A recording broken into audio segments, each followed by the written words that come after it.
Breaking news ધારીમાં online cyber ફ્રોડનો વધુ એક કિસ્સો આવ્યો સામે। પ્રતિક ઝેરોક્સ નામે દુકાન ચલાવતા વેપારીના 51,000 રૂપિયાનું ઓનલાઈન ફ્રોડ। દિન પ્રતિદિન સાયબર ઓનલાઈન ફ્રોડના કિસ્સાઓ વધતા જાય છે, ત્યારે ધારી ખાતે એક વિચિત્ર ઓનલાઈન સાયબર ફ્રોડ જોવા મળ્યો હતો।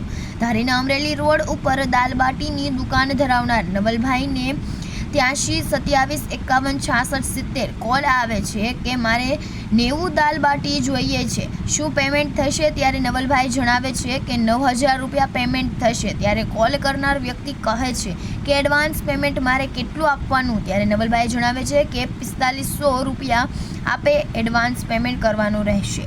ત્યારબાદ ફોન કરનાર વ્યક્તિ પ્રતિક ઝેરોક્સનું સરનામું આપીને કહે છે કે આપ ત્યાંથી એડવાન્સ પેમેન્ટ લઈ લો। નવલભાઈ કામમાં હોવાથી તેમના મિત્ર મયુરભાઈ રબારીને કહે છે કે આપ પ્રતિક 4 ઝેરોક્સમાંથી લઈને 4500 રૂપિયાનું પેમેન્ટ લઈ આવો।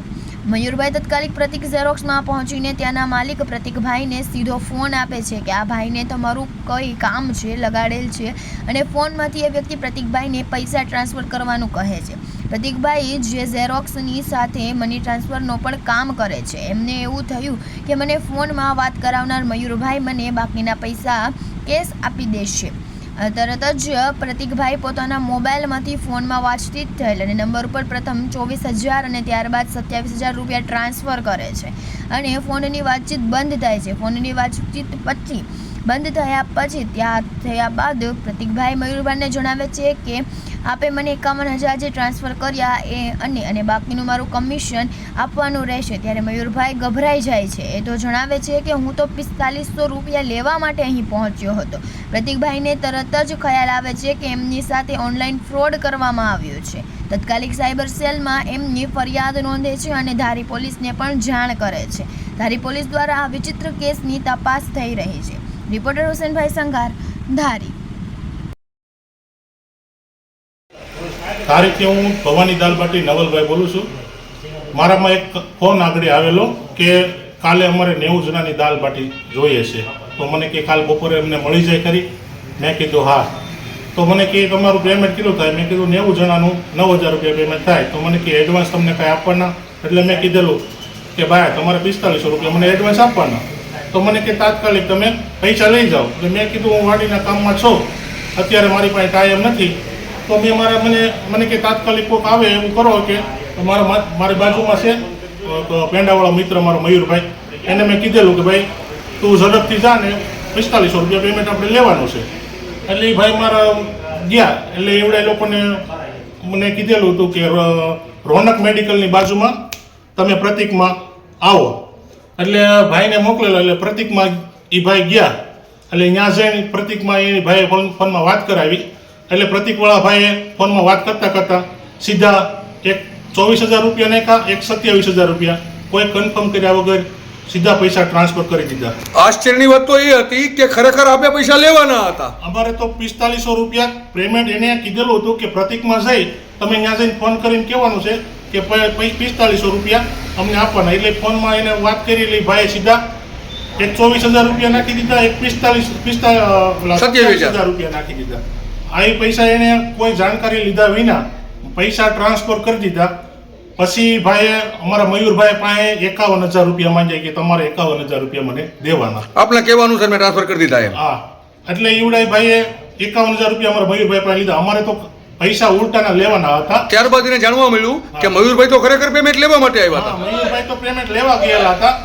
પછી આવી રીતનો એને ફ્રોડ થયેલો, એટલે ઈવડાઈ ભાઈ પ્રતિકભાઈ કીધું કે આપણી સાથે ફ્રોડ થઈ ગયેલો છે, અને આપને જાહેર લોકોને જણાવો, જાહેર લોકોને જણાવવાનું કે આવી રીતના કોઈ ફોન આવે તો કોઈ ફસાવવું નહીં, કોઈ જાતનું આવી રીતના ફ્રોડમાં ફસાવવું નહીં। આવી રીતનો ફ્રોડ થાય છે। મારું નામ મયુરભાઈ રબારી છે, ને મારા મિત્ર એવા નવલભાઈએ ફોન કર્યો હતો કે દાલબાટી 90 જણાનો ઓર્ડર છે ને, તો અડધું પેમેન્ટ 50% લઈ આવીને આપણે રોનક મેડિકલની બાજુમાં પ્રતિક ઝેરોક્સમાં। તો હું ત્યાં જઈને ગયો તો એ ભાઈને ફોન કર્યો તો એ ભાઈએ કીધું કે એ ભાઈ જોડે મને વાત કરાવો જે હામી પાર્ટી હતી એને। તો મેં ત્યાંથી ફોન દીધો, તો એ ભાઈ એકાબીજા વાત કરતા હતા, તો એમાં એ ભાઈએ કાંક ઓલા ભાઈ કીધું એ ખાતામાં એ ભાઈ એક ફેરું કાંક 27,000 ને એક ફેરું 24,000 રૂપિયા નાખી દીધા છે। એટલે મારા મિત્ર નવલભાઈ કીધું હતું તે હું ગયો હતો। જ્યારે પૈસા ટ્રાન્સફર કર્યા પછી એ ભાઈએ તમને જે વેપારી હતા એમને તમને શું કીધું?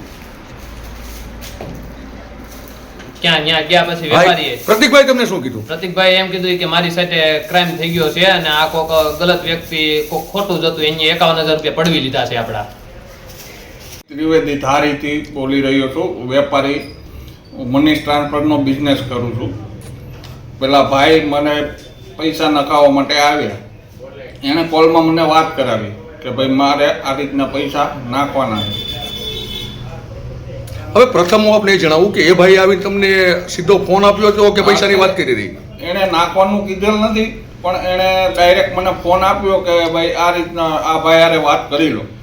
એટલે એ ભાઈએ મને કીધું કે 24,000 એક ખાતામાં ને એક ખાતામાં 27,000 નાખવાના છે, તો તમે નાખી દો. એટલે હું તો મની ટ્રાન્સફરનો બિઝનેસ કરું છું, એટલે મને એમ થયું કે ભાઈ પાસેથી મારે રોકડા લઈને નાખવાના છે. એટલે મેં 24,000 અને 27,000 ગુરુનાથ ગોપાલ બારીના નામના ખાતામાં નાખી દીધા. અને એ ભાઈ તો ફોનમાં એમ કહેલું કે તમારે ત્યાંથી લેવાના છે. હવે એ ભાઈ મારી પાસે 4500 માગવા માંડ્યા. તો મેં કીધું તમારે માગવાના નથી ભાઈ, તમારે મને 51,000 દેવાના છે. ત્યારબાદ આપણે માલુમ પડ્યું કે આપણી સાથે ઓનલાઈન ફ્રોડ થયેલું છે. ત્યારબાદ મને ખબર પડી કે આ ભાઈ માગે છે, એટલે મને તરત શંકા ગઈ કે મારી સાથે ઓનલાઈન ફ્રોડ થઈ ગયું છે. એટલે મેં તરત એ ભાઈને કીધું ભાઈ તમે મને આમાં ભૂલ થઈ ગઈ છે, આપણી સાથે ફ્રોડ થઈ ગયો. અને આપના માધ્યમથી એક સંદેશો ફેલાવવા માંગો છો કે ભવિષ્યમાં આવા કોઈ ફોન આવે, એટલે ભવિષ્યમાં આવા કોઈ ફોન આવે કે આ રીતનું કોઈ થાય તો મિસઅન્ડરસ્ટેન્ડિંગમાં કોઈ પૈસા નાખી ના દેવા. અને આપે ઓનલાઈન જે કંઈ ફરિયાદ છે એ પણ કરાવી દીધી છે. હા, 1930 માં મેં ઓનલાઈન ફરિયાદ કરાવી દીધી છે.